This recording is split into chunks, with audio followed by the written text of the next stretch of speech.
Hello, everyone. On behalf of our ShipTek team, I warmly welcome our moderator and panelist members and all our viewers who are watching us live from different parts of the world in yet another informative ShipTek panel discussion on the topic, integrating women in leadership amid challenging times. I am Sonia Das, Events Coordinator with BIS Events Management, your host for today's panel discussion.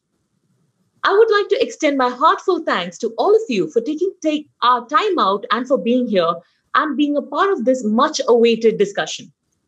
As the shipping industry navigates with many complexities of COVID-19, digitalization, sustainable shipping, and so on, industry requires a full talent pool of both men and women to tackle such demanding matters.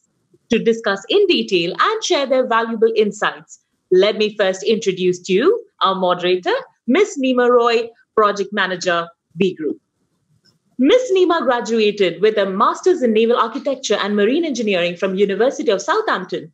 She was one of the 6 girls in her cohort. She has just completed her graduate program and currently is working as a project manager in B Group, one of the largest ship management organizations in the world. She is also a co-founder of BLK Global, one of UK's top 50 tech startups. Welcome, Nima. Thank you. And as our esteemed panelist, we have with us today Her Excellency Engineer Hessa Ahmed Hamdan Al-Malik, Executive Director of Maritime Transport, the Federal Transport Authority for Land and Maritime, FTA. Well-educated and equally experienced, Engineer Hessa Ahmed Hamdan Al-Malik has been a trailblazer in maritime both regionally and globally, accomplishing a number of noteworthy achievements on both personal and professional levels. She has paved a path for ambitious women all over the world to follow. Currently, Engineer Hessa serves as the Executive Director of Maritime Transport at the Federal Transport Authority for Land and Maritime, FTA. With over 20 years of experience in distinctive fields such as urban planning and development, maritime transport, land design and management, and public works, Engineer Hessa is well-versed as it pertains to the ins and outs of the industry. In her current post at the FTA, Engineer Hessa is ultimately contributing to the prosperity of UAE Maritime by successfully fulfilling her responsibilities of supervising all works of the local maritime sector at a federal level.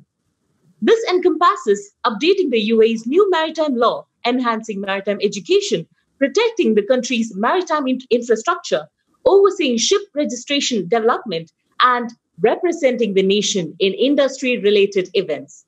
Today, Engineer Hessa is also the president of the Arab Women in Maritime Association, AWIMA, where she continually strives to empower and encourage aspiring females to remain relentless in their pursuit of a maritime career. Through these efforts and unwavering work ethic, Engineer Hessa has become an inspiration for countless women who are seeking to enter and make a name for themselves in the maritime industry. Welcome, ma'am, and it's an honor to have you with us today. Next, we have Ms. Jasmine Fishtay, Managing Partner, Fishtay & Co.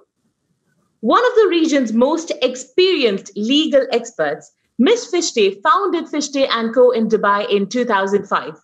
Her company has since grown into one of the largest full-service law firms and represents not just ship owners and PI and clubs, banks, trading houses, but also every sector, every industry, achieving numerous landmark judgments that have revolutionized legal practices in the UAE.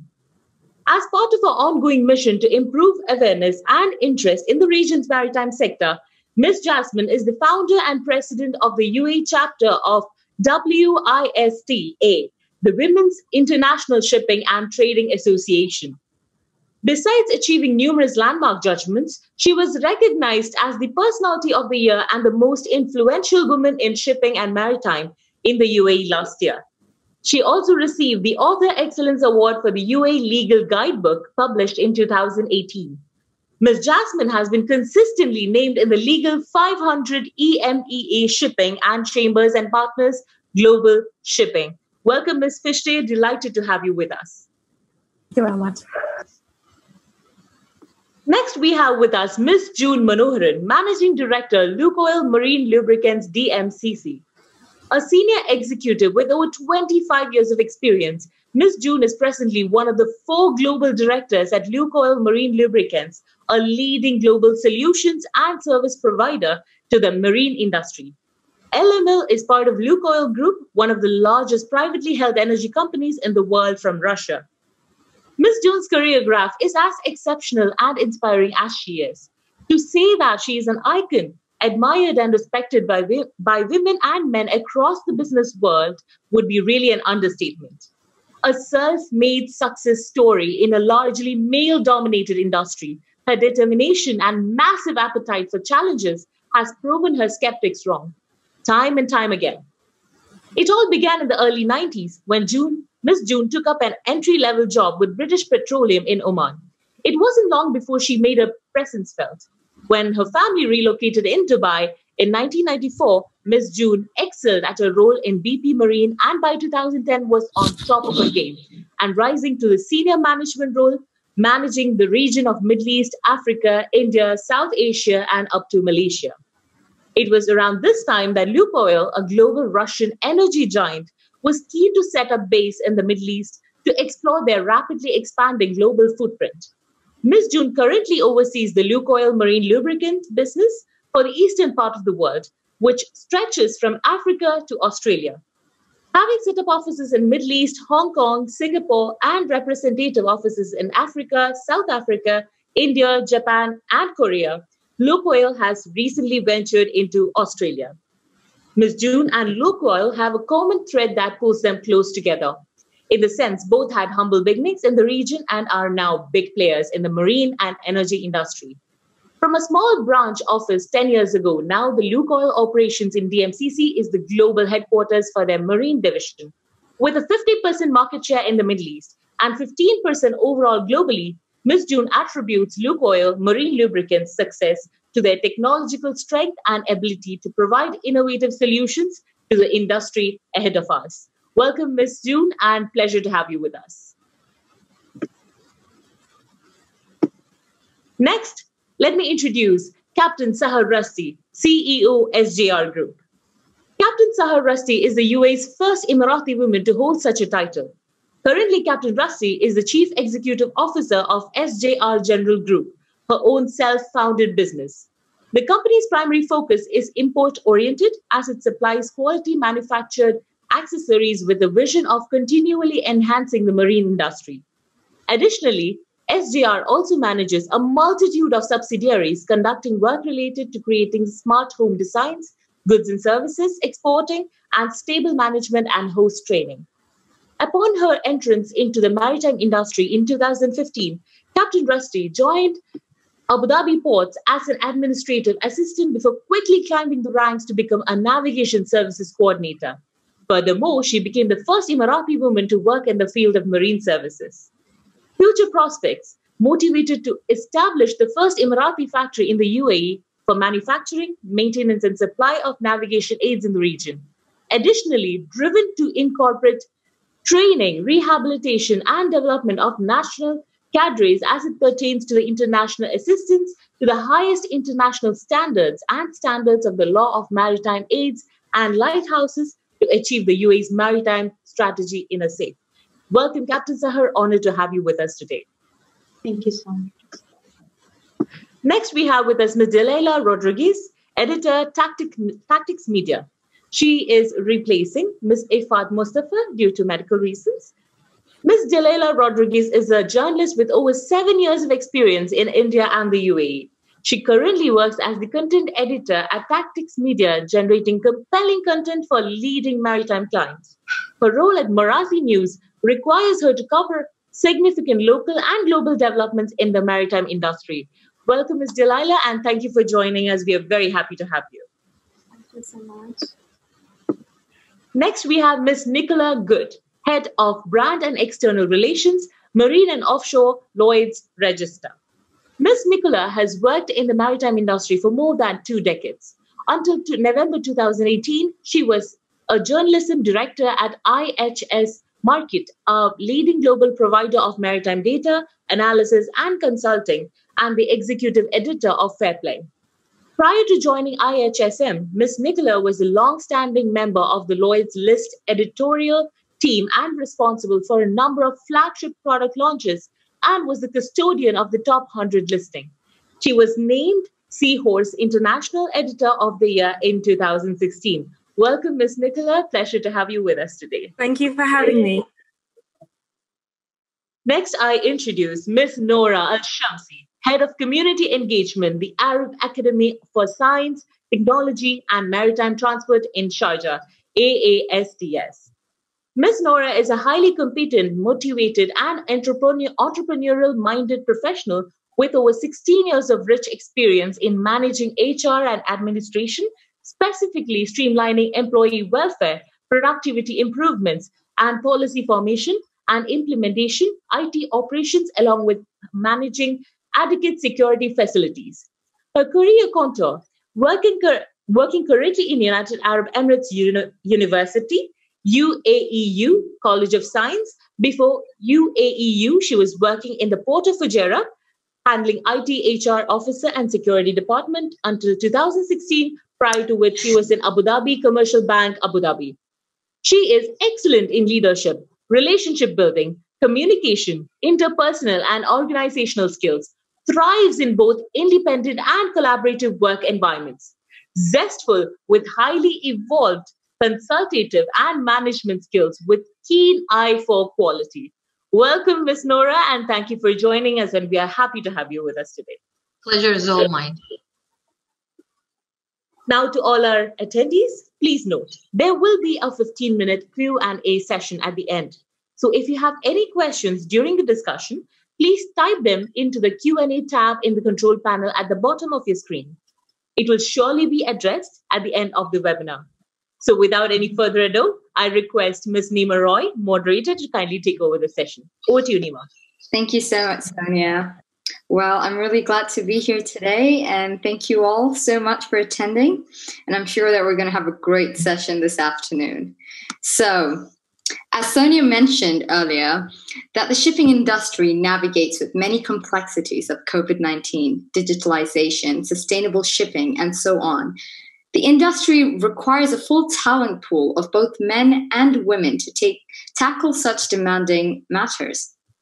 So, to start the discussion off, is it that companies which promote female leaders make it an attractive place for talent? Do you think this is one of the reasons that financial performances of such an organization is better than their peers?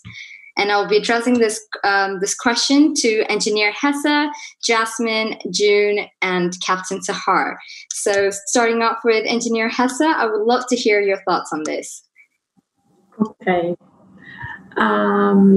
Actually, this is an interesting, topics to talk about.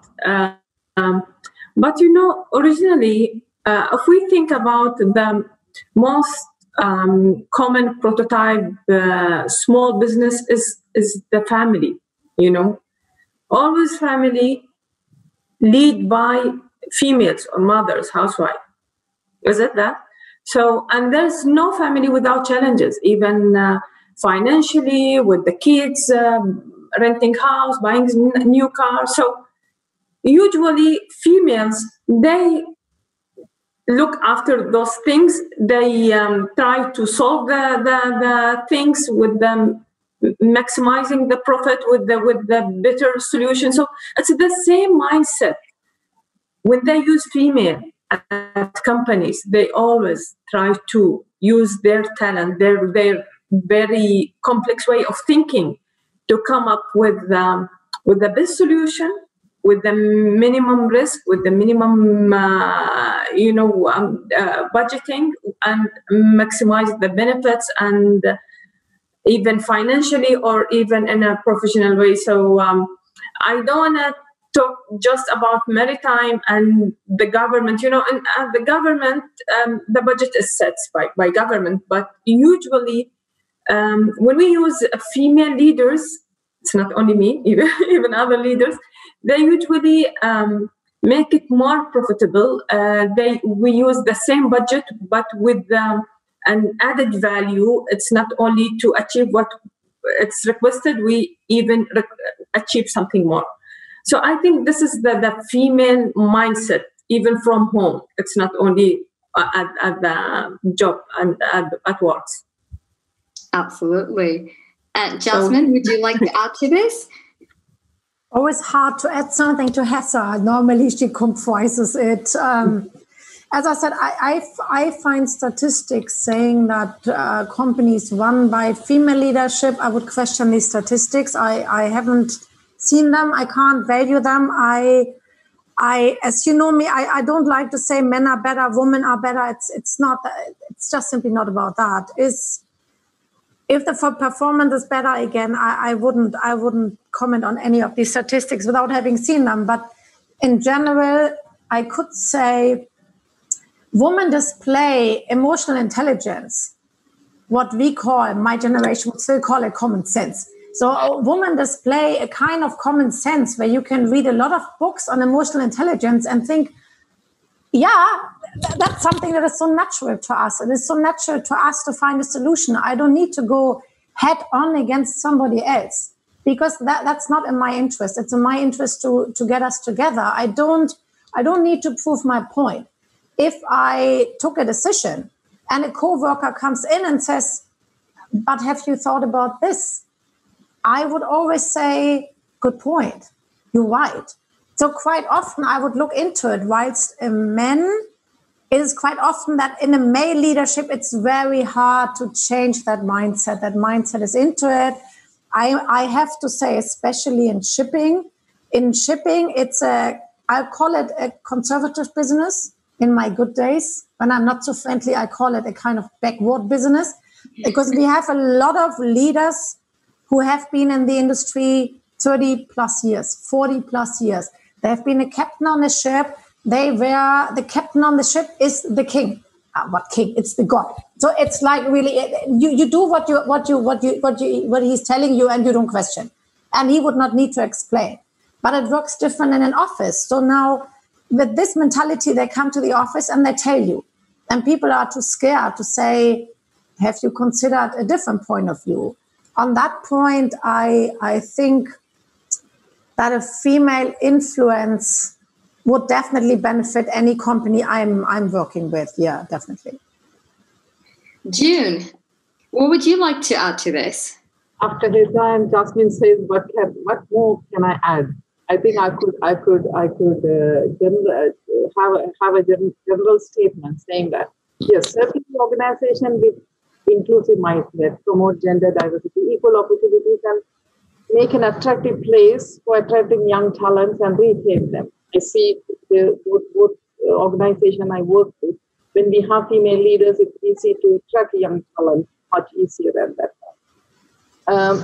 Performing better than peers, perhaps being a woman leader myself, I will definitely endorse that view. And we have seen the results of how female run the business. I think we take it too much.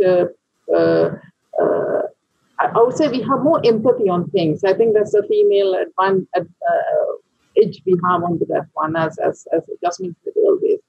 But however, I must also add, there are several other factors that help the organization consistently perform better than the others. A few of them are progressive minded management policies we should have, competent human resources, and a clear vision and minimum strategy. These are the few things I would add on top of this one. Thank you.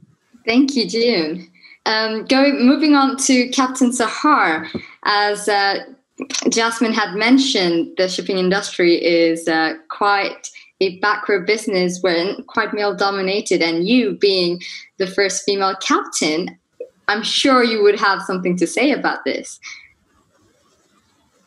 Frankly speaking, yeah, this is that way one way to put it. But company performance or mindset is not only by promoting female leaders. You can promote and talk about gender equality all you want, but unless you prove it, this is when organization really excels. Thank you so much. All right, then. In terms of international efforts versus local efforts, to the global market, where does the local maritime community stand in terms of female empowerment and achieving standard development goals for creating equal opportunities for women in the industry? And I would like to address this question to Nicola, Noura, June, and Engineer Hessa as well. So, Nicola, how would you like to go about this question? I think the local community has a huge role to play, and that is true for the UK where I live now and South Africa where I grew up. It's all about building awareness and education about maritime careers. Far too often, maritime is invisible and people don't really know we exist as an industry. Just sort of an anecdote to display this, I'm a mother of 2 girls. I was speaking to a career advisor who asked me the inevitable question of, what do you do? And I was wearing business attire, and I said to him, I work in shipping. And he looked at me and he said, no, you don't. You're a girl and you're not wearing a uniform. So it indicates that sometimes people are unaware of what we do as an industry. And this closes off, or prevents us from getting people engaged at an early age. And that's absolutely critical. Educating young people about the jobs in shipping and the fact that shipping jobs exist for both men and women. So for me, the local community has a lot to do, but the maritime industry itself has a lot to do. It's all about visibility. And we're sometimes not very good at talking about ourselves and showing off just how capable and wonderful we all are, both men and women in maritime. Thank you so much, Nicola. That was a great point. Noura, would you like to add to this? Sure. We all agree that maritime has always been a male-dominant sector. From our part as an educational institute, that's what we're doing from the beginning. We're trying to spread from the beginning in college phases, in school phases, that this is not just a male-dominant section. Actually, ladies can be part of it. I've been part of it for a long time. I've been in the marine sector for almost 18 years.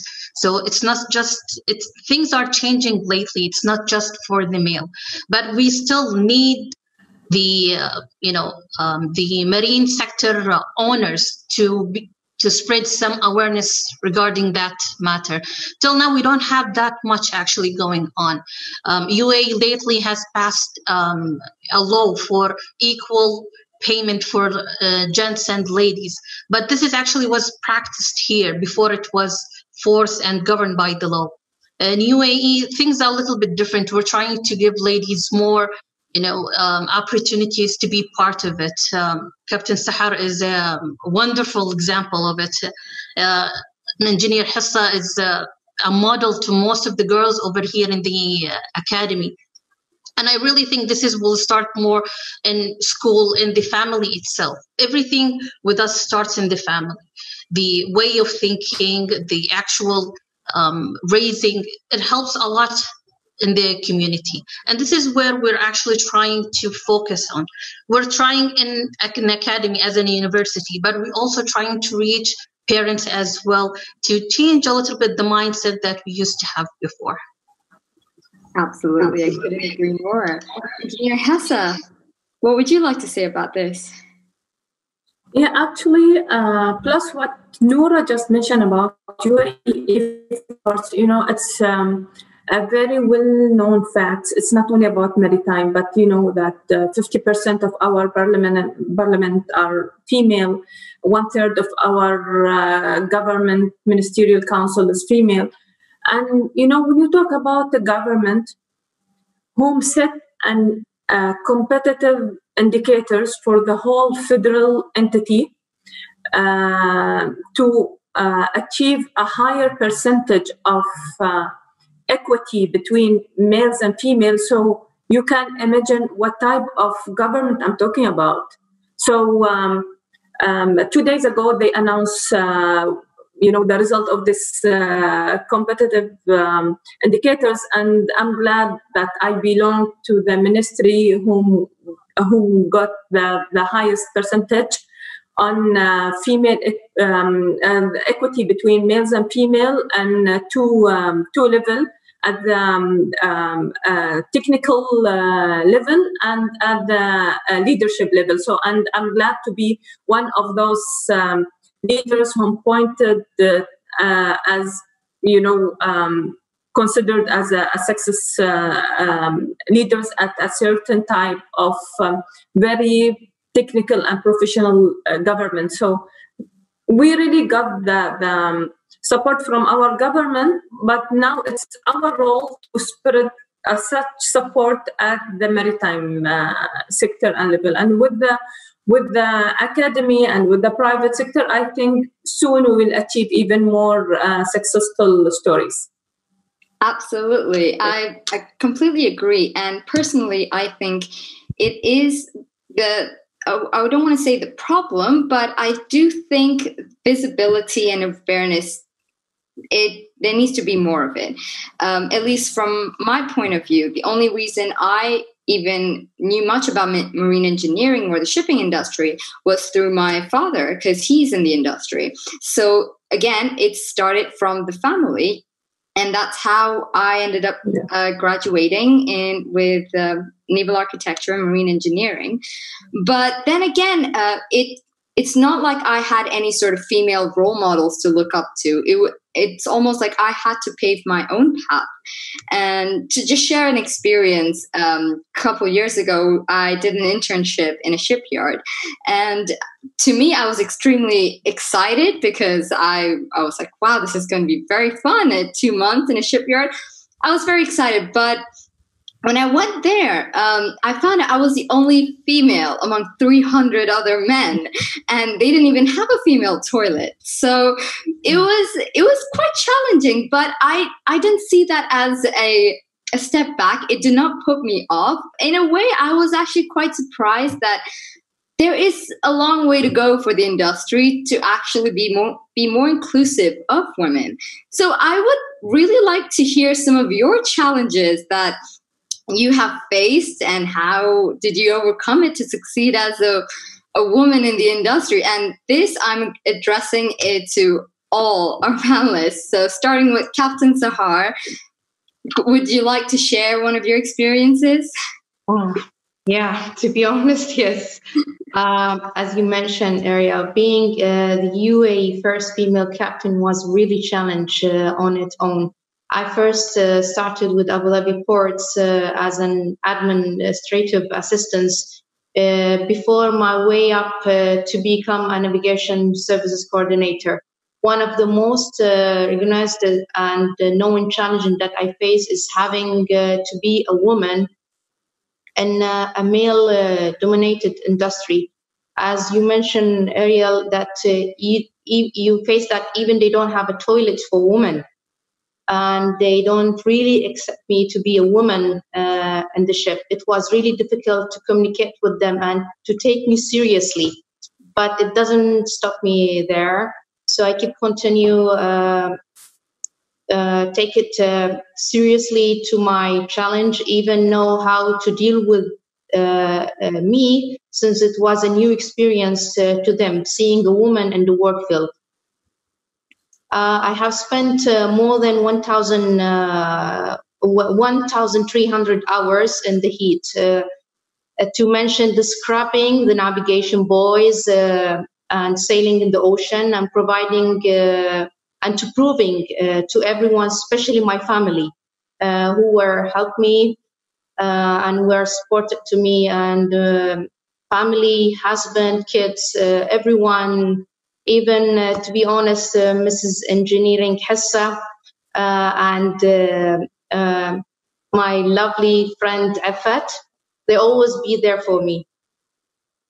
I can produce my dreams no matter the hardship that comes with it.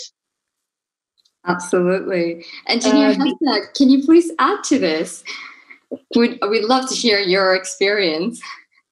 It seems that, the woman toilet is the first indicator that you are really the first woman, because it's always keep repeating the same, problem everywhere. If you talk with any female, to prove that they were the first female at the certain sector, the woman toilets is missing.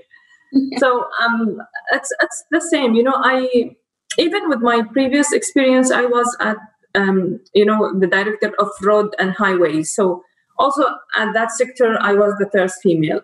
And here at the Maritime, it was more harsh because it's always weird to have a female on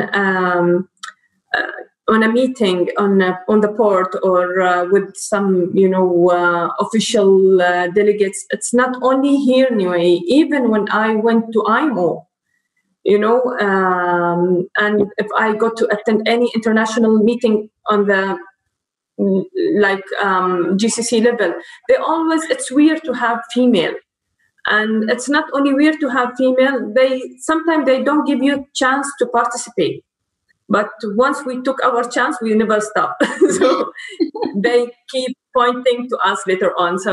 And they've been convinced that whatever we said, they have a point. We have to hear those female voice again. And slowly they change their way of thinking and how they, their mindset about the females. But that's why it gives us more responsibility to be the first one. It means that you have to prove something and make it easier for the coming ladies.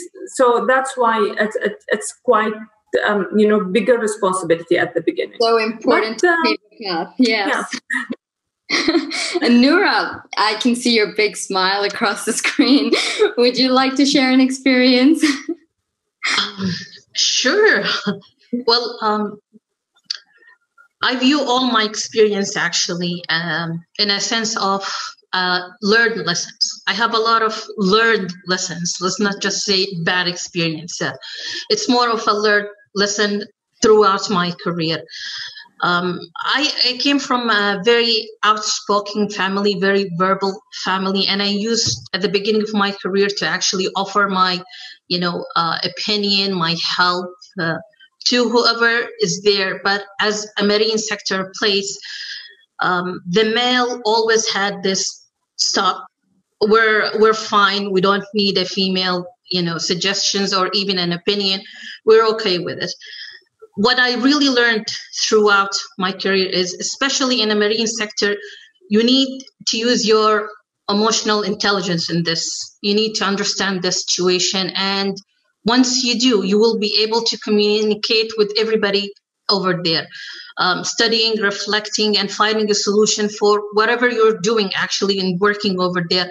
It's very easy once you understand the situation around. Once you study and research about it, you will be fine with it. But it's still a male dominant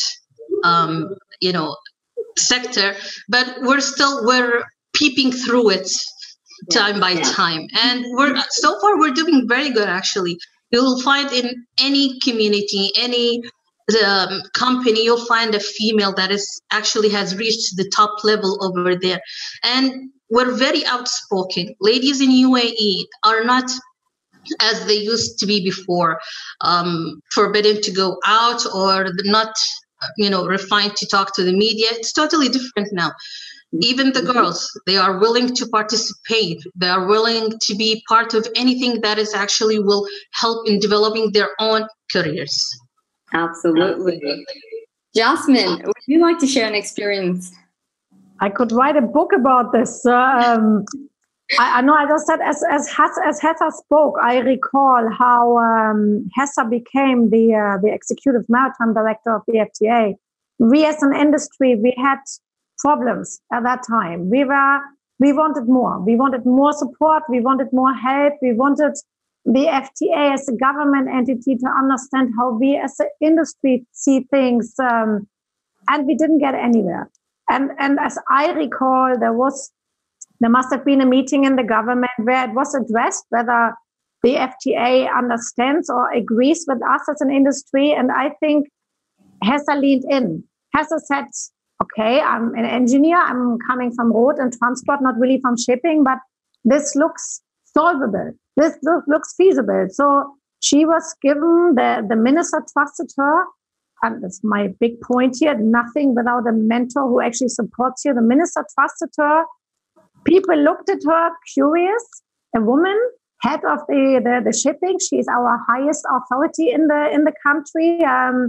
And a lot of people gave her not more than 6 months before she would lose interest. Honestly, it's we ladies, we were excited, but she wasn't given the usual, oh, great, but it was like, yeah, a woman, let's see. And how did we see? And how did she prove herself? So it's in the end, she tackled issues. I have been in Dubai for more than 20 years now. And I thought things where you think, that's easy. That's not complicated. We can change it. 20 years later, you think, okay, maybe not that easy. Hessa has made such a change in such a short time. So again, she proved everybody who doubted her as a woman, she proved them all wrong. Until today, I think we're all really excited to say our highest authority is female, is a female leadership. And everything, I don't think there's anybody in the industry who would not sign up with me to say things have gotten so much better. Things have gotten so much better since she's there. So one point on this is really you lean in. She volunteered. She said, I will look into it. Cannot be that complicated. Don't sit in the background and wait. That's what I see in my office again and again. Ladies think if I just keep my head down, my boss, my supervisor will recognize my hard work. No, it's not like that. If I ask ladies, there is a conference. Do you want to come? Do you want to join? Oh, no, my boss didn't ask me. Why? Your boss has 20 things in his head. Why would he think about whether this would benefit the company? Yeah. Why don't you tell him? So lean in is a big thing. Of course, I can't compare myself with Captain Saha. I'm not on board a ship. But again, as I was junior, getting a partner, a lawyer to take me on board a ship for witness statements, they wouldn't want to take a woman. They would take the male colleague, although I was much more qualified. I had an experience here 15 years ago, had to go to port to get the locks off a ship in the evening. It was very urgent. The security guard would tell me, women at night, all prostitutes. I said, excuse me. No, sorry, madam, at night, no woman coming in the port. Excuse me. So again, in the end, he said, okay, you know what? I called, of course, the port manager. I was flipping furious. They said, okay, it's a compromise. It's you sent your driver. And it's not, I said, excuse me. So my inexperienced driver, he can go. But me in my safety outfit and my boots and my helmet in my hand, I cannot go. Later, the port came to a meeting because I was really furious about it. The port came to a meeting and they said, no, Jasmine, it's not about you being a woman. It's about safety because it's dangerous around ships, even more at night. Yeah. So why it's not dangerous for my driver? Why it was dangerous for me? So again, I think that was one of the reasons why we said, looking at June is one of the founding members as we established Vista here 10, 11 years ago. If you have these kind of situations, don't tackle it alone. Call the other ladies. Call the other ladies, speak with them. There is not one of us who hasn't got this kind of story. And listening to the others, it feels good. And it's a different situation to say, you know what, you had it, I had it, we all had it, and we all have enough of it. And you will always find somebody in the entity to address it and to say, this needs to be changed. We can't take it. That needs to be changed. I'm sure June would love to add into this, considering that she's one of the founding members. I'm pretty sure she must have a couple of experiences up her sleeve that led her to this. So June, please fill us in. Thank you. As Jasmine said, I think I need to do. I need to write a couple of books. Actually, my daughter said she's going to start. She's asking me to log all the interesting experience I had, and she said one day I'm going to write a book about this, Mama. So, but I would say I'm happy to say the industry has come a long way compared to when I joined almost 3 decades ago. But is that enough? I'm sure all of you will say no, certainly not. But the maritime industry has now opened up. The mindset is changing. More and more females are empowered and things are happening across the board. But it's a long way to go. We are not yet reached what we wanted to reach, at least in the far portion of the percentage. But it's good to see these kind of discussions are taking place in various conferences, increasing awareness and all these things. I keep saying this, and I strongly suggest the discussion should also reach to the schools and universities levels, so that the young ladies, the young women can start thinking about choosing the maritime industries early in their career life. When I grew up, I never knew my mom said you have to be either doctor or engineer. I couldn't see me being a doctor, my emotion side, engineering side, but maritime was not an option for me that time. I couldn't, in my part of the world, that was not meant for the females. When they gave the list of engineering, what you can select, maritime was not there. So I would say we should start having some road shows in the schools and universities for those children to pick this up much earlier in their life. And my journey is, as you know, I'm in the industry for almost 3 decades. During the course of my professional journey, there was lots of ups and downs and good and bad experience, but which have added significant value to my life and my career. Yeah. And as Jasmine said earlier, female professional in a largely male-dominated maritime industry, and there was not even single female leader in top management level that time. It's been difficult, but I would say it's no more challenging than it would have been in any other industry. I'm sure this is a challenge for every woman in most of the industries, I would say. The good news is we are living in much more forward-thinking world compared to 3 decades ago when I joined. Okay, and women are getting more and more opportunities, I would say. This will continue to be the case as long as we women do not get complacent. We must remain ambitious and should not lose any opportunities. Seize them when we get those opportunities. I'm like this now because I never regretted I lost that opportunity. I was seeking for opportunities and I ran behind the opportunities. I'm bold enough to challenge the status quo and say, yes, I wanted to take this. I wanted to go. I said, first time when I went and told, when I did my management training program in PP, I did everything except for the frontline sales in Marine. So I went and told my boss, I want to be a salesperson. He said, what? You're too ambitious. How can a female can be a salesperson in marine engineering? I said, what can't I be? And I said, you have to be an engineer. I said, I'm an engineer. I'm not a marine engineer, but I'm an engineer. And then, no, there's a lot of, you cannot handle that. I said, why I cannot handle it? So I challenged the status quo and I got into that position, and I wanted to prove, and I enjoyed. And also I always say, go for something you like to do and you enjoy and you can do. That's what I would share few of the points which made me successful.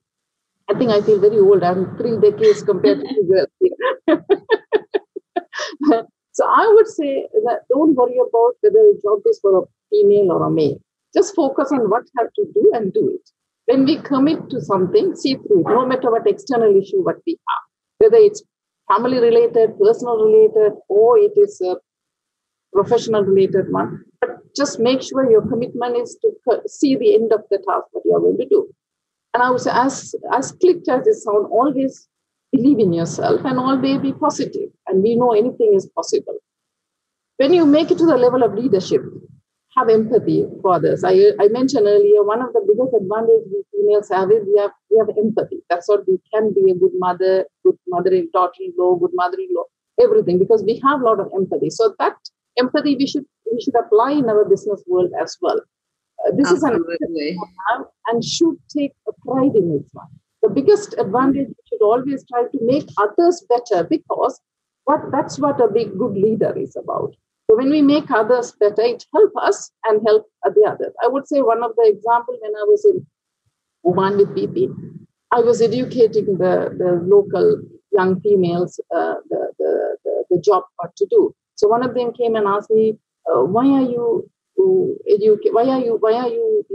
training them? I said, don't you think if I train them, my life will be much better? I can do different things and they can do these things. So we have to always, when we make others better, it helps you also. You have to have that in your mindset. And one thing I always say is, and being a female professional for almost 30 years now, and having a successful family as well, I said, never compromise on your family. This is the biggest mistake we female do. I firmly believe if you want to be successful in your career, you must be successful in your family also. Don't think we have to focus on career first and then family later, or vice versa. We can do both at the same time. I know because I did it. Mm-hmm. And also, don't compromise on your family, your personal life to focus on your career and lose out on having a family. One of the confusion many women have is just because we wanted to break the glass ceiling doesn't mean we have to shatter our life in the process. Yeah. God has blessed us with the ability of multitasking. So we can be successful in running a family and also running a corporation. And I have said this many times before, and I would like to say it again. Without God's blessings, my parents' guidance, and love and support from my husband and my 2 children, I wouldn't be here where I am today. In addition, I was very fortunate to have few excellent mentors in my life who have helped me with their valuable guidance all throughout my challenging time. The other thing is, I always admire Jasmine on this one. Networking is key. I learned, and even today I'm learning from Jasmine how to excel in my networking. I have extensively used and benefited from my networking and relationship management skill. So these are the things we should keep it. And last but not least, I wanted to say something. We are not here to compete with men. We are here to work with them to make a better place. So stay humble, stay hardworking, be yourself, and be your own woman, I would say. Thank you. Beautifully said, June. That was beautifully said. Thank you so much. And I would like to add one more thing. For sure. In 1 minute, if you don't mind. Yeah. Being an Arab woman is a challenge. We are asking for equal opportunities as we want to be seen. Here to make sure we are not taking for granted. Just because we are a woman doesn't mean that we should have some sort of special treatment. We are here to aim to be hard workers because we are passionate about what goals we would want to achieve. I believe that everyone has a certain goal in his life. So why should women not reach their goals? As an Emirati woman, I believe any woman could aim to reach the stars if she wants to. Absolutely. I couldn't agree more. Nicola, you're the last one that we still haven't heard from. So please, can you share an experience working in the corporate field within maritime industry? Well, I'm very lucky because I'm a journalist by training. So I could have wound up in any sector, and I fell into shipping by accident. And I have to say it was quite intimidating at first because, when you're young and you're female and you encounter a shipping room, it can be very difficult to work your way around, and it requires a certain measure of confidence. But the wonderful thing about the maritime industry is that people are genuinely helpful. And if you're honest about what you don't know and you ask the right questions, people will inevitably help you. And I think Maritime's also aware that it needs to change the face of the industry. So everyone has a vested opportunity in supporting newcomers so that they can change the look of the industry. I mean, I've just been incredibly lucky because I've always encountered very kind, very helpful people who've opened doors for me just about at every single turn. So I've had a very positive experience in maritime. And, one also has to pay it forward. One's got to make sure that where one's benefited, one passes on the opportunity to other newcomers. Absolutely. And to touch with that, what role does media play to empower gender diversity?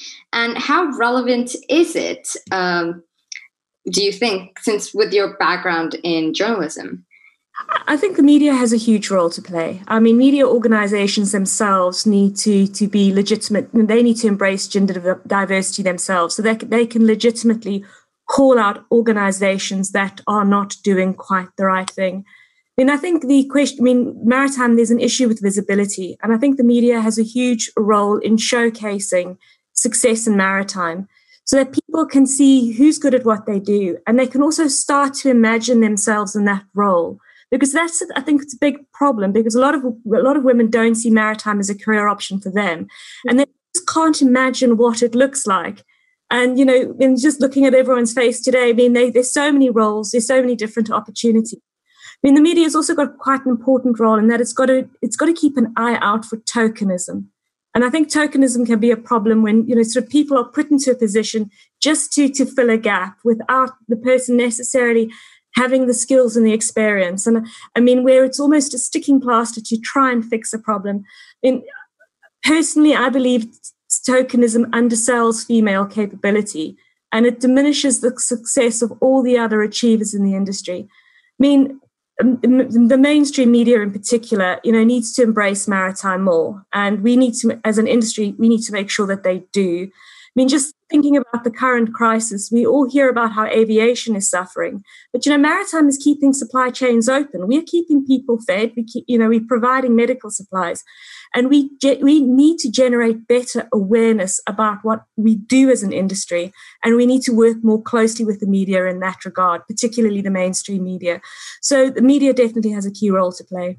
Mm-hmm. And this is a great connection with Delela, I believe, who is in place instead of effort today. So Delela, would you like to say a couple of words regarding this?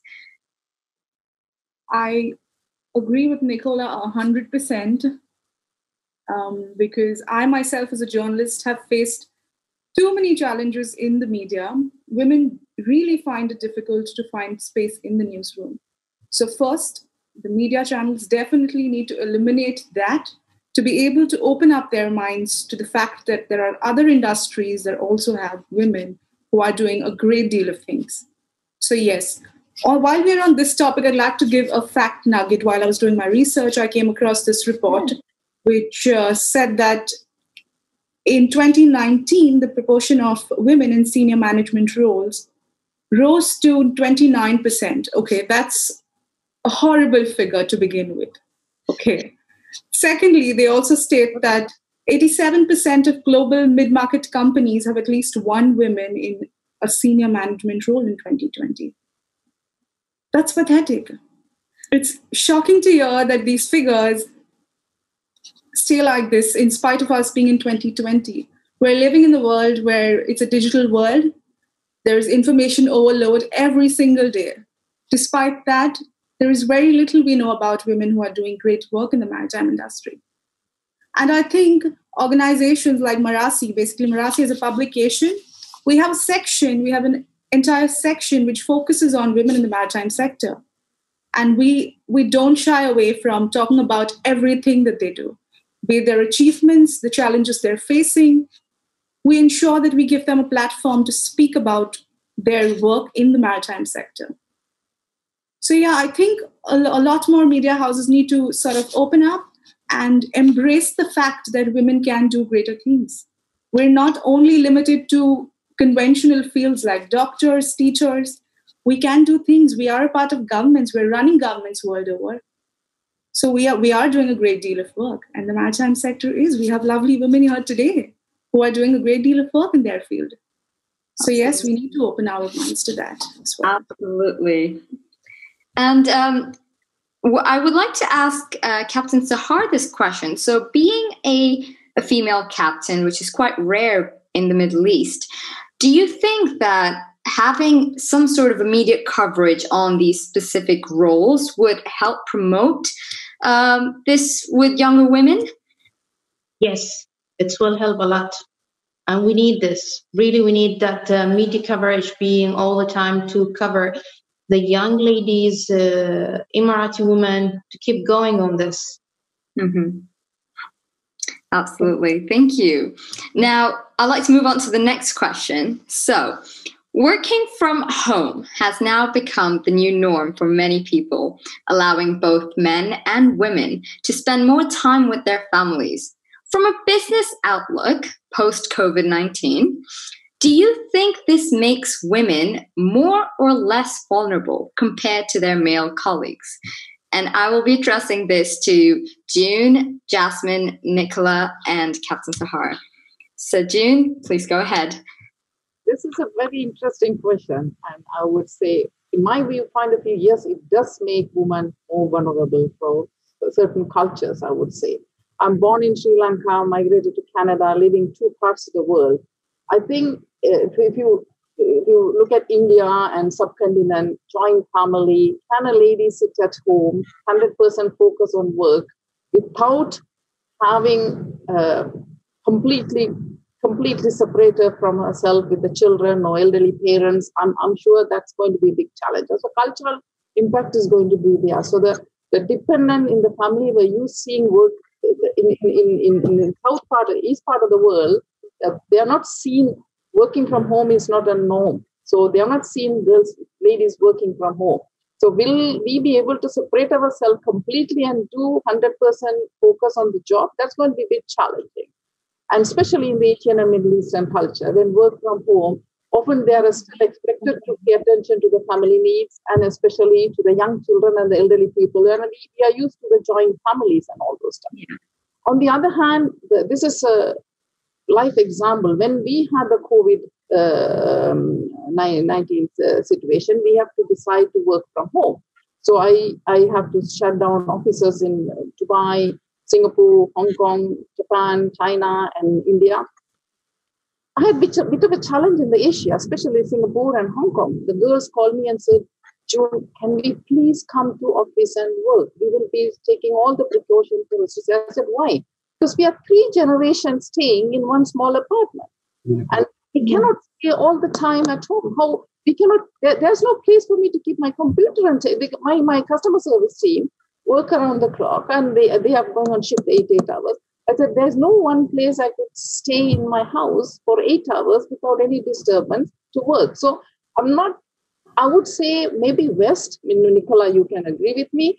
This is already exposed, the men and women are exposed to work from home much earlier than us. I don't think in our part of the world, it is not yet ready. And I'm sure, Nima, you will agree with me, in India, we have joint families. And very crowded place. Can we do this kind of conference from work, that kind of a house? No, not ready. So we have to think about the practical challenges that we have from working from home. On the other hand, the younger generation may like working from home because they have flexible timing. I see my children, they are more productive in the nighttime than the daytime. They study. We were studying we are very morning people. We finish everything in the morning hours. They can work later hours. So there is some positive side. But the practical thinking is, I think some cultural challenges we'll have when we wanted to work from home, when we don't have independent houses and only we can completely separate ourselves, especially women are very empathy and we are very emotionally attached to everything. So you think when your child crying back of your desk, can you do your work properly? I would say that will be a bit challenging culturally. I can see. Jasmine, would you like to add to this?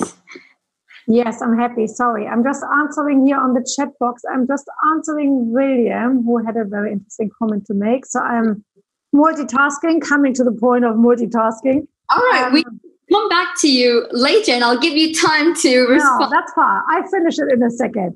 Okay. No, I agree with June. I was wondering at the question because the first time for me, working from home was actually a chance for women. In our office, the discussion pops up for the past 10 years regularly at partner meetings.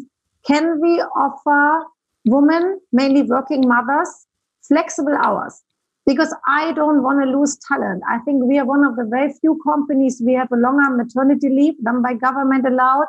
We have actually paternity leave, saying, guys, you get a baby. It's not just on your wife. It's on you as well. Get on with it.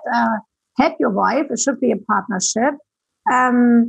I still find the multitasking we are looking at, that we don't just have our job. We have our families. We have houses to run. We have social life. My husband and I, we're coming home and he looks at me and says, could you make me tea?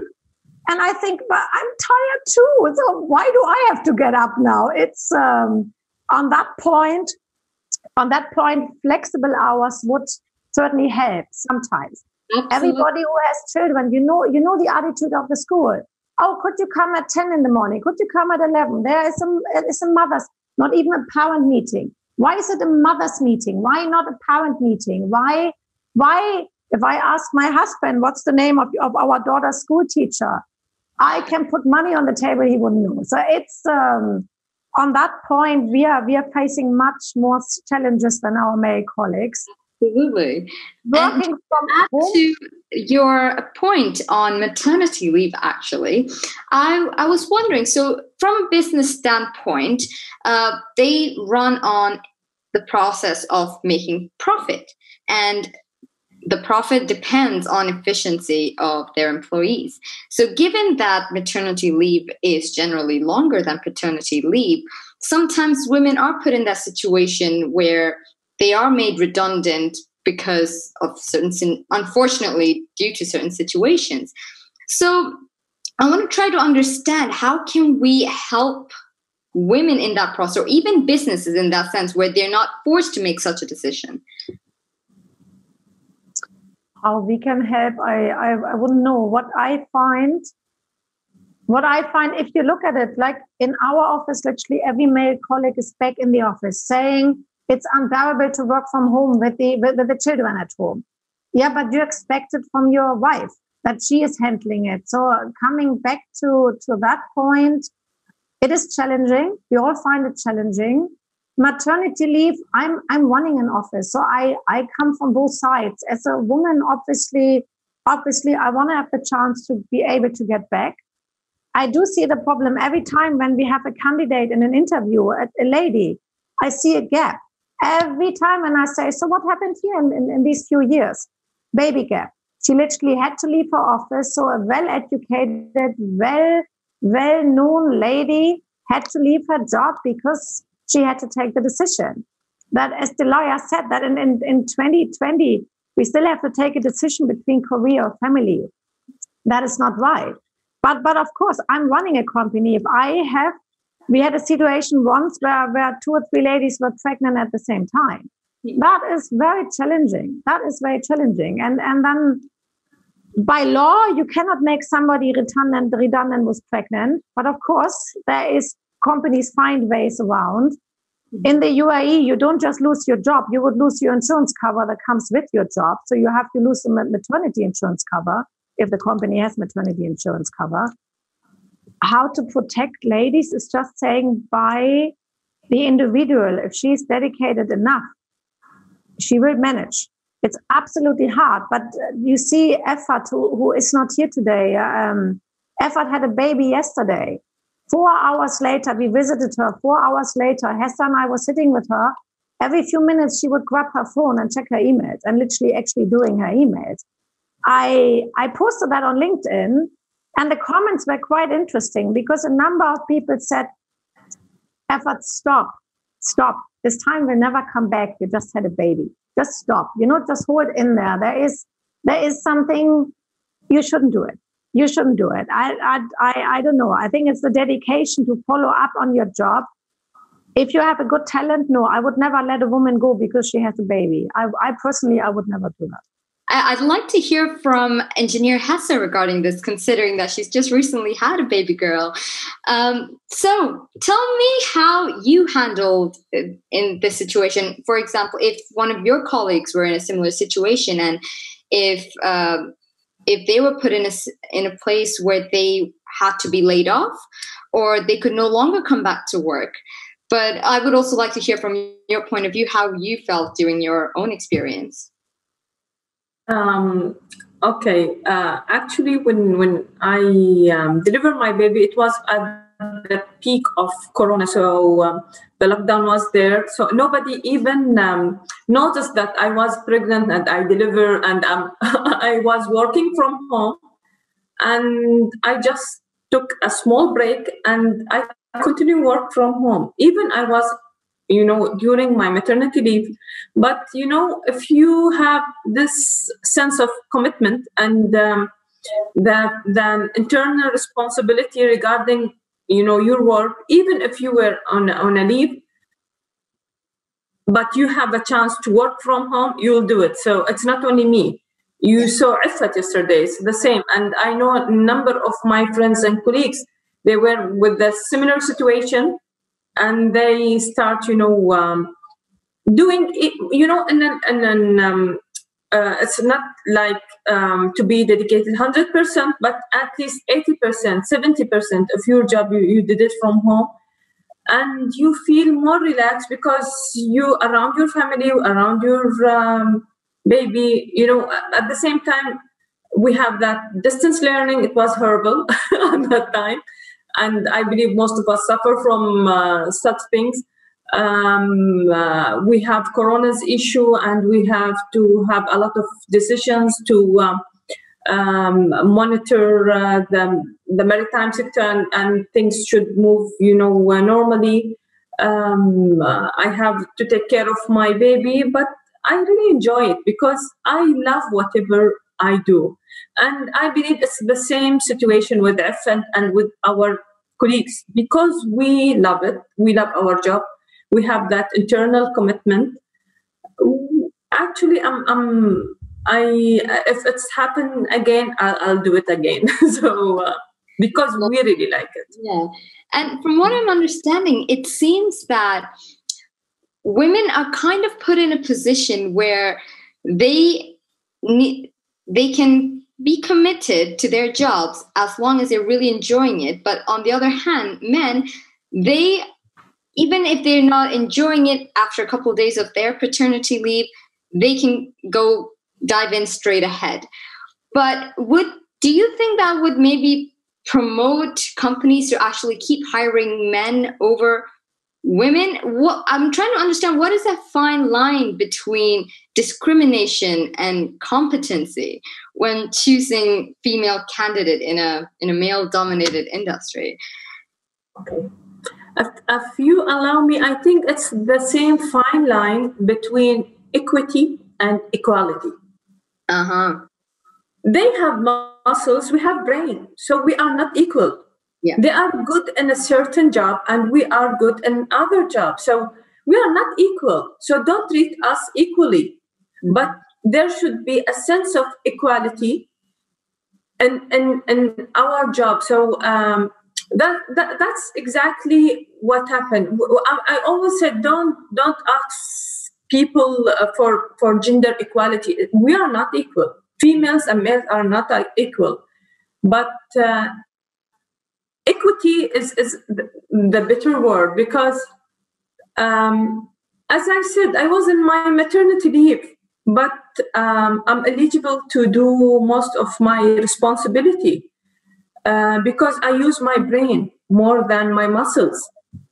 I believe this is exactly what happened. We have to look for equity. Equity, yeah. Ladies should have more opportunity in a certain areas where they will improve themselves and they will produce more and be more effective, while males could be much more better in another area. So I don't know if someone agree with me. This would be great. I would like to hear Captain Sahar's view on this, especially working on board a vessel where it's quite run on money, and ship owners are the ones who make the decision. And in this case, having a female captain on board, or even a female crew, how do we bring equity into shipping? To be honest, firstly, taking nothing for granted as this lesson that I think everyone learned it during this period. This pandemic may have put the world in hold for a while. There is a disadvantage and advantage during the pandemic.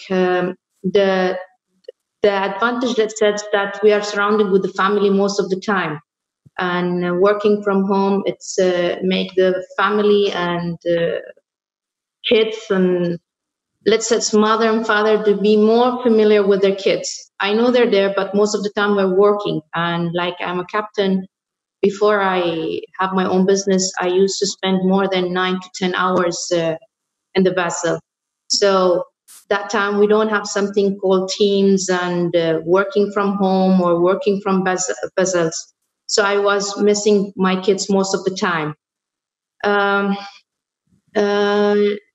But it's made people more aware now and of their surrounding and how they take care of themselves, and to be more wise. It has not been easy year for everyone, especially for business around the world. Many small businesses were affected by the pandemic that causes organizations to shut down or even cut off employees. Many lives have been ruined during COVID-19. But surely there is a light at the end of the tunnel, and hopefully we are prosper and get back on the track after this pandemic is over. Absolutely. Noura, I'd love to hear your take on this. Well, actually, COVID has no discrimination. Everybody was affected in this. Okay, companies, families, everybody was affected. But you'll have to understand the women mentality is totally different than men. By default, we are multitasker. Okay, this is really we didn't have a situation where will pop out, but during COVID, this is actually was set on the platform and showed we had to be a mother, we had to be teachers, we had to be an entertainer, we had to be a lot of things at the same time. This actually showed how women think, the multitasker, in us. This competency has showed up during this, epidemic. So what I actually believe that the chances and the opportunity that should, show up for us, especially not just from the companies, from the medias as well. We need a platform. The media has to give us a platform so we can actually show up what we have. And COVID showed that, gave us that opportunity for the time being to show it. If you need a more, evidence of that, you can see the ladies in the social media. We are even more than men over there, but still we are there, and we can do a lot of things comparing to rest of them. And we're sure we do a lot. Absolutely. Nicola, would you like to add on to having a platform for women? I think women do need a platform, but I think one of the most notable things about the COVID pandemic is the role of technology. We've all had to embrace it. We had systems before that we didn't necessarily use. I can hold my hand up to not being a very good user of sort of shared documents by keeping everything on my desktop. And we've got systems now, and technology is the friend of the working women. It's also the friend of Maritime's evolution, because you sort of think about things like autonomy. There's no need for people to necessarily board ships in the future. We might be able to do things. We might be able to take on really challenging careers from our home environment, allowing us to still remain the center of our family. So, I think technology is something that's definitely changed things. Just sort of touching on your question about sort of discrimination versus competency. And I think at the end of the day, competency is absolutely key, because nobody should go into a job that they can't do. It's for the individual concerned, it's bad for the team, and it's really bad for the business too. And I think that is the key point, is, you have a number of really, really talented women in Maritime. They're doing great things. The media has to do more to support them and profile them. But, technology creates flatter corporate structures. It allows people to have more access to leaders. I would have had to fly in to meet all of you, but I'm sitting in my living room at home and I'm getting to engage with some fabulous female leaders. And I think, there's so much that is in our favor at this time. And the challenge has made, the COVID pandemic has made us all so much more agile. Absolutely. June, would you like to say a few words regarding this? I think as Nicola says, when it comes to competency, and also I think Hesa also said, I think when we should know our rights. Okay, I joined the industry almost 29 years ago, and there's no female around it. So when I wanted to move into the frontline job, I was asking myself, me and my husband were sitting and talking, and I said, I wanted to do this. I want to travel around and looking after the region. And we looked at it and I said, if you can do it, and if you think you're going to enjoy that, then go for it. So it's about assessing ourselves to see whether I wanted to do this or I can do it, and then go for it. I had both my children during my career life, and it didn't stop. And if my employer would have said something in that line that I wanted to put you in a different job, or I wanted to give you something because you are pregnant, I know my rights. I will stand in front of them boldly and say, no, this is what I wanted to do. I know I can do it, and I want to take it. I think the young ladies should always think in that way. If I can do that 25 years back, why can't you have much more support and much more platform and much more bodies to support you? But if I can do that, anybody can do it. So you should know if an organization is not recognizing you because you may take a maternity leave or longer leave, you should put that across to your leaders or your managers, and you make it clear and say how you want to manage it. At the end of the day, work-life balance. Work-life balance all the time, men talk. And why can't we? I always say, when my peer in my earlier office wanted to drop his children, they don't feel bad to leave the office and go and do and come. And when we wanted to leave, I think, I always say to my female, why are you feeling bad? It is your responsibility to do that, and do it as long as it doesn't disturb your work. You plan it the way you do it. There are sometimes you have to prioritize certain things, and certain time it changes. Priority will change according to the time and things and all. I had 4 children. I was taking care of them. And then you plan yourself well how to do it. And as long as you know that you can do it and you enjoy doing it, you wanted to do it, that's how we do it. So I would say discrimination, we should stand up against that, and we should take ownership of that. And this is my right, I wanted to do it. And unless otherwise we come to that level, it's not going to stop. It's not going to stop. And I would say when I came to the industry, there's hardly any Arab woman in the industry. I couldn't see anybody. I could still remember places I've gone, and there are conferences and meetings I speak, and they will address, I'll be standing there, they will address, good evening, gentlemen. And I put up my hand and said, a lady here. So then said, oh, good evening, lady and gentlemen. That's why it starts. And I've gone to places where they have never seen a female professional in their life. For them, females are mothers and housewives. But because I choose to do that, I was bold enough, and I was enjoying that fun. As long as you're enjoying, you should do that, and you can do it. And I would say discrimination, we should stand for that moment. We should stand and say we have to address that, and we have to take that forward. That I would say in that.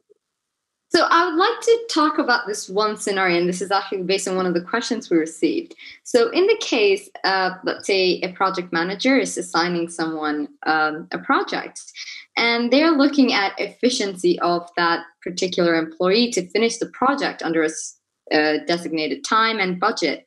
So even if it's a male, he will have to go out, and if he takes excess leave, it will affect the operation. Similarly, at a particular point, if it was a female going on maternity leave or even sick leave, it's going to happen as well. So how can females or even males ensure efficiency without service break so that the company is not having that sort of a bias that, or not even just a company, but even as an employee selecting a certain person or to do the job, they're not under the bias, okay, there's a certain individual, he won't be able to do that particular job. This is kind of highlighting the case against discrimination and that fine line of competency. So what would you like to say regarding that?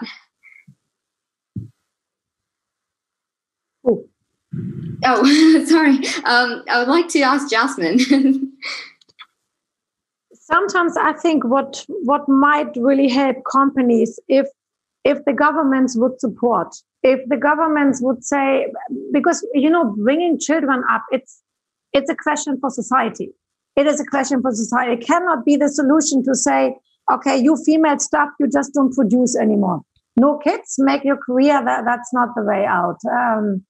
Having a little help from government, definitely small, medium businesses like ours, help from government to say, you know what, during maternity leave, a basic salary is paid by the government. That would help, or some kind of systems in place to protect women. The other one would be really that society changes their attitude. Bringing a child up is the question of both, of men and wife. You see it sometimes now in Europe that men take longer paternity leave so they can take care. So the wife is out a few months, the guy is out a few months. I think that would be a way forward. I always see the career break in any woman I know. The career break has come with a baby break. That's where the career break started normally. So and recovering from that, or young ladies who now say, you know what, I'm getting my children while I'm a student, so they are out of the worst when I start my life. That's another desperate sign from women to try somehow to figure it out, but it shouldn't be on them. They shouldn't figure it out alone. There should be some more government support.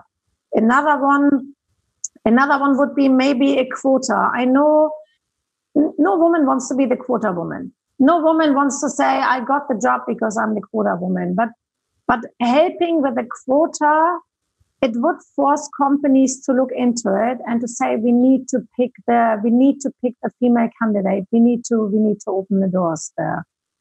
Yeah. It's also sounds like it's more that companies need to anticipate that sometime down the line, employees would like to go for a career break. Like you said, it could be either maternity leave, sick leave, or even just any sort of break.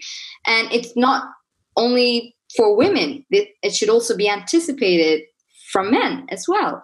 And I feel like that may be the little difference here, is that it's quite normal to see that men don't need that break. It's more likely that women will take that break.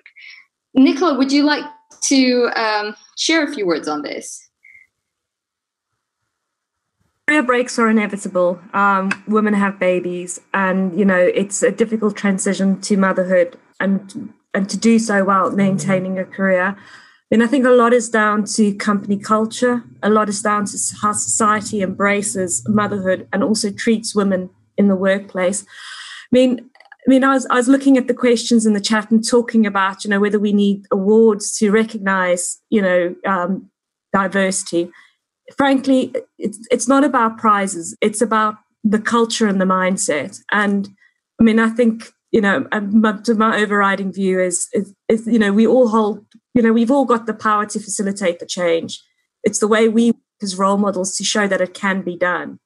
And, if we can, that it can be done, then people shouldn't be calling into question whether or not, women can juggle multiple responsibilities at any given time. Mm-hmm. So how can we prepare female employees for leadership roles for tomorrow? Engineer Hesse, I would love to hear your thoughts on this. I believe by trusting them, empowering them, giving them chance to believe in themselves, give them some task and follow them. I think this is quite enough, because now the new generation, and maybe Noura will agree with me, that the new generation, even from the college, the females, they shows that they are more, they have more commitment. They empower themselves even from the beginning. So I believe with a very little care and push, they will be the coming leaders for future. Noura, I would love to hear your words on this. I always believe that knowledge is a power. Okay, I always advise most of the ladies around, ladies, read. Know the latest update in your industry. Okay, having a supporting system is always an advantage. Having colleagues, friends, family is always an advantage, especially in this sector. I always believe that a knowledgeable lady is a valuable person, a valuable employee, and it's a chain. You have a valuable employee, you will invest more in that person as a future leader. The more you invest in a future leader, the more, thriving the company or the organization can be. So it's always a chain. You nourish it from the start, then you get the, fruits at the end of it. That's why this is most what the Arab Academy is trying to do with our students as well. We're trying to nurture them from the beginning. Support system is always there. Friends, teachers, everybody is around. We have a lot of, ladies who are not that sure about their career, but still, with everybody around, with the support that they have, everybody will flourish in this. Thank you so much, Nura. Nicola, I would like to hear yours. I think it's about letting people watch and learn. So many of the softer skills in business life aren't taught to you. Things like how to hold a room, how to manage a meeting. And sometimes people don't know how to do some of the most basic tasks that take a lot of confidence. I think it's about giving people exposure so they can see how you do it and how you manage a situation, and then they can formulate their own approach. And it's also instilling confidence. Leadership is about confidence and giving people the opportunity to excel. So it's definitely about opening the door and giving women a chance to show that they can do it. Absolutely. Captain Sahar, would you please say a few words? Yeah. To be honest, to gain a leadership, you must have the mindset to become a leader. To become a great leader, you should be passionate, disciplined, commitment about what do you want to be, or else the growth becoming in a higher role would you not exist. Always be ready for the challenges. The road to success is never easy because hard work is what pays off. Yeah, absolutely. June, please share a few words. As I said before, there's no easy and one simple formula. I would say first thing, we have to attract the female employees into the industry. Once we have them on board, we have to create an environment of trust, creating more opportunities and offering them more responsibility. To the young female employees, if you give them more responsibility to the young female employees, that will go a long way, I would say. And my small piece of advice for the female employees would be ambitious. Being ambitious is the first step for you to go up on the ladder. And consistently looking for opportunities. I keep on saying that repeated again. Opportunities, when you have the opportunity, grab them. Don't stay back and say, I'll take the next one. Take the opportunities. Take more responsibilities and demonstrate leadership. And challenge the status quo. And we believe in yourself and challenge the status quo. Remember, winners don't do different things. They do things differently. So let's be one of those winners doing things differently to be the female leader, and we will support. And we have a few leaders who have been here. I'm ready to support, and we should support the young leaders. That's what I would say. Thank you. Well said, June. Well said. Jasmine, would you like to put the cherry on top? It's hard to put anything else on top. I fully agree that the person, lady or man, has to be ambitious, has to be authentic. I always say, if us as women don't help young women, who else will? It starts from taking them along. Obviously, you are shy. As I started here, there were lots of CEOs. It was just my dream to meet them one day. Just to come in the position to speak with them and be on eye level with them. You cannot do it when you're young, but you can learn, as all of us have learned, step to step, go your way. Take them along, take them to events when possible, bring them to networking opportunities. I had a big argument years ago with Vista International because Vista is saying, women in shipping. It's saying only for women in senior management position. I do not agree with that, because I don't need Vista. I needed Vista as I was a junior. I have my own network. I'm not shy. I want to help the young ladies. And we can only help the young ladies by opening them networking opportunities, because their companies will not send them. They will not send them. So on that point, to say now we have young shipping, but I think it's a great platform for the next generation to say, go and network. What is not easy, speaking to Noura and Hessa and Captain Zaha, for Emirati ladies or certain Arabic ladies, what is so normal for us to go to events and just network. There is still a social problem on certain points. How much can you network? How much can you go to these events? If there's an event held in a pub with lots of alcohol around, this is really a right thing for a woman in a hijab to go. So that, of course, that needs to be addressed. But from our side, yes, get them on board. Absolutely. And Delela, this question is specifically for you regarding having that media platform and for women and female employees in leadership roles within media to promote this. What would you like to say on that? To begin with, I would say that the onus of having women in media in leadership roles doesn't always lie on the organization. It should lie on the individual. We need to be more confident. We need to chase our dreams. If we want to do it, we should definitely go behind that. Don't be afraid to raise your hand. Like June said, she wasn't afraid when she was addressed, when the whole conference was addressed as hello, gentlemen. And she wasn't afraid. That's what you need to be. That's the spirit. That's how you can, of course, achieve what you want to. You need to speak up. Ensure that you're heard. Women need a platform. And if somebody's giving you that platform, ensure that you're heard.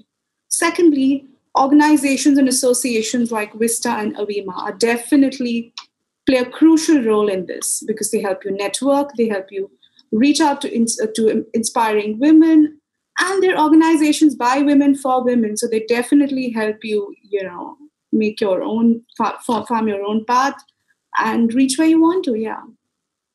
Thank you so much, Delela. And ladies, thank you all so much. This was an absolutely interesting and amazing session. And I'd like to answer a few questions on our Q&A. Let me just have a quick look. So a lot is currently being done. Last year, the IMO theme was one on empowering women in the maritime industry. Would you say that this has had a positive impact globally? This was a question by Nadine Sua. Who would like to take this on? Hessa. Okay. I believe, if there's kind of direction, even from IMO or from our government or any other government, if there's like a theme that, and everybody should go and do something to implement such theme or to support the idea, somehow, even if it is not a direct impact, indirectly, the mindset is slowly changed, and more opportunity for females are there. And everybody should prove for IMO that we did something because of that theme. So even they like it or no, they will do something to benefit females. So I think it's not what we expect, but at least there were some positive effects here or there. I see. So I don't know if you agree. Anybody else like to add to that? In terms of media exposure, I would like to say that if an organization like IMO is taking such a step, this will definitely, grab more eyeballs, and then in turn probably have the media sort of spot women who are doing great work in the field, and then help represent them in media outlets. So definitely, it is a great. These are great endeavors that IMO is doing. And I think, we should continue that. So the limelight is on the women. Right. I would say I would say this is an opportunity for all the ladies who are very ambitious. There is a platform which is supporting you, and the body is supporting you. Make use of that and be ambitious and grab that opportunity, I would say. There's the IMO is supporting, so you have some firm background for you to take ownership of your own success. Right. And to break the stigma that, women are, once they're in leadership roles and they will be taking more lead, they come with liabilities. How do we break that and say women can be considered for topmost critical jobs? They will not be held back. Anybody would like to take that forward?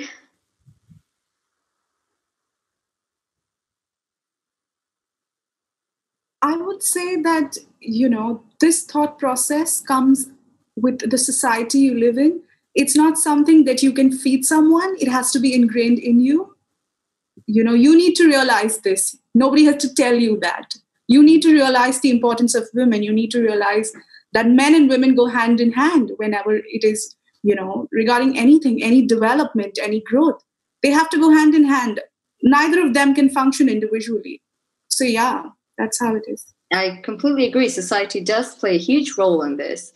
And when it comes to ensuring safe environment for women on board a ship, is there anything you can say regarding that? Not specifically to you, Delela, but this is open for everybody else on the panel. Maybe Sahar can put some insight. I cannot say that women, they cannot be on board or they have to be more safer than the man. No, it should be both, to the both sides, men or female. Both we need to have the safety equipment. Both we need to have more safer. I'm not going to say that the man is going to be more stronger than a woman. Sometimes the woman, she's more stronger than a man. True. So I think it's equal for both sides. Yeah, it's more about understanding that, yes, physically there are limitations for women in some areas, but it doesn't mean it's the case all the time. And like do you think there is a limitation nowadays for a woman? I don't think so. I really think when women put their heads on something, they can go full speed ahead. Exactly. So I think that is all from my side. Is there anything else any of you lovely ladies like to add to this, and we can end the session? Yeah, I think I would like something on what Na had asked on the IMO Year of the Woman. I think that was one of the best things that ever happened in my last 25 years in the industry. We used to have these panels at a conference, the third day, the dead day, when nobody's there anymore, last session, just before or after lunch, nobody would really care. Now, recently, we would be at the first day, at the opening. So and now it's something men would actively participate. I'm speaking with clients here who actually male clients. Captain Maggie is one of them who is actually listening in today. And he's interested in it. But I think it's fantastic. That hasn't happened a few years ago. It was like a woman meeting and whinging about how hard their life is. Now men have a total different stand. The IMO made it possible for us to bring the discussion to a different level. I attended, when was it, last year, the last Noor Shipping. Noor Shipping in Oslo has not just all the meetings, but the conference. And I was amazed by the design of stands from Lloyd's Register, from ABS. It was the first time I've ever seen it. There were photos 10 meter by 3 meter of female surveyors. That had never happened before. Now a lot of them, and I was like, it's just heartwarming to see that a lot of global large companies have taken the stand and saying we're going for it, we're supporting it, we think it's great. So it's, for me, a big thank you to IMO, big thank you to these organizations who are saying we're taking it on. It's not just anymore some little HR problem somewhere, but really we as an entity, we're taking it on. Absolutely. And I think that will conclude our session for today. And I wanted to thank you all for your time and sharing such great content for today. And of course, interacting with our viewers. I'm sure they really enjoyed this session as much as I did. So again, thank you for joining us on ShipTek Webinar, Integrating Women in Leadership Amid Challenging Times. And I hope you all have a great day. Thank you. Thank you very much. Thank you. Same to you. Bye-bye. Bye. Thank you.